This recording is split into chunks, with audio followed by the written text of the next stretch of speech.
6:33 বরগুনা হয়ে ছেড়ে যাচ্ছে রাজারহাট বি। আজকে বেশ ভালো পরিমাণ যাত্রী ছিল।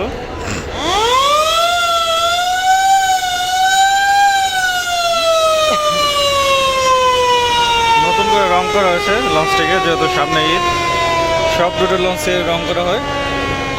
তো রাজারহাট বি লঞ্চকেও রং করা হয়েছে। আগামীকাল আবার বিকাল 4টায় সেট আসবে।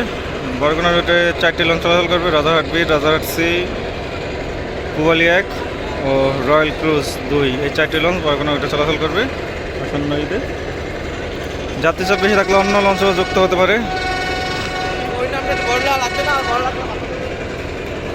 এক পাশে নাম লেখা হয়েছে অবশ্য, আর এক পাশে এখনো নাম লেখা হয়নি। তাছাড়া এখনো রুটের নামও লেখা হয়নি, দেখা যাক কোন রুটের নাম লেখা হয়।